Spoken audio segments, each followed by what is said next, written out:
سنت کے ہاں آپ خلیفہ راشد ہیں، آپ سارا دن کام کاج کر کے رات کو گھر تشریف لاتے تھی، بڑی محنتی خاتون تھی، پورے گھر کا اس نے کام مال کو سنبھالا ہوا تھا، تو سارا دن آپ نے کام کاج کرنا اور وہ بھی سارا دن خدمت کرتی رہتی، مہمان آ رہے ہیں جا رہے ہیں جناب، لیکن جو ہی رات پڑتی تو آپ آ کر پہلے حصے میں سو جاتے ہیں اور وہ پہلے حصے میں مصلی پر بیٹھ جاتے۔ وہ جملہ کہتی اللہ کی بارگاہ میں، کہتی یا اللہ تجھے میں اس محبت کا واسطہ دے جو تو مجھ سے کرتا ہے کہ میری بخشش فرما۔ آپ کیسے کان کھڑے ہو گئے، یہ کون، یہ کیا جملہ کیا کہہ رہا ہے؟ چونکہ اس سے پہلے کبھی یہ جملہ سننے میں نہیں آیا، تو آپ کو تجسس ہوا یہاں اس سرائے کے اندر کوئی رہتا ہے، خاتون کی آواز ہے، آپ گئے کان لگا کر سنا تو اپنی خادمہ تھی جو کام کرتی تھی، فوراً جا کر اس کو ٹوکا، خدا کی بندی نادان ایسی باتیں کہتے ہیں کہ یا اللہ تجھے میں اس محبت کا واسطہ دیتی ہوں جو تو مجھ سے کرتا ہے کہ میری مغفرت فرما دے، یہ کیا بات ہے؟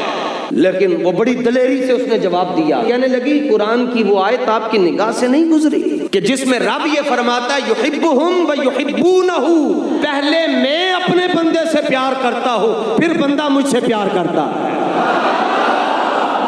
فرمایا آپ نے یہ آیت نہیں پڑھی؟ آپ نے فرمایا ہو پڑھی ہے، لیکن جس طرح اس کو تو نے سمجھا ہے ہم نہیں سمجھ سکے۔ جن کے گھر میں کام کاج کرنے والی اتنی بڑی عارفہ ہوگی وہ خود کتنا بڑا عارف باللہ ہوگا۔ اس لیے اللہ نے فرمایا رمضان میرا مہینہ اور اس مہینے کے ساتھ مسلمان کیا کچھ نہیں کرتے، لوٹ آئیے۔ اللہ فرماتا ہے یا ایھا الانسان ما غرک بربک الکریم، وہ کیڑا بندہ ہے جڑا تینوں میرے کولوں دور لے گیا، جبکہ الذی خلقک فسواک، آج تو کہندے میرے ہونٹ ایسے ہیں، میرے رخسار ایسے ہیں، میرے ابرو ایسے ہیں، میرے ہاتھ ایسے ہیں، میرے نیم نقش ایسے ہیں، یہ کس نے بنائے ہیں؟ یہ تجھے میں نے بنا کر دیے ہیں۔ هو الذی یصورکم فی الارحام، تو ماں کے پیٹ میں تھا تیری صورت میں بنا رہا تھا، تو واپس آ جا میری طرف آ جا۔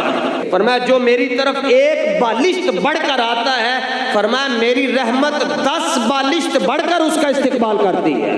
میرا بندہ ہے، آ جائے، صبح کا بھولا ہوا شام کو واپس آ جائے تو اسے بھولا ہوا نہیں کہتے۔ قرآن پاک پڑھے، اللہ فرماتا ہے فَفِرُّوا إِلَى اللَّهِ، اللہ کی طرف بھاگ کر۔ اور ہم کیا کرتے ہیں؟ ہم اللہ کی طرف سے بھاگ کر باہر جائیں۔ 8 تراویح ہوئی، دوڑ لگے، جمعہ ہوا، 2 فرض ہوئے، دوڑ لگے، نماز ہوئی، دوڑ لگے، بڑی مشکل نہ لائے سن جی تے حاضری لوا چھڈی، جمعے والے دن بھی ہم حاضری لوا چھڈی، نہ حاضریاں نہیں لگ دیاں۔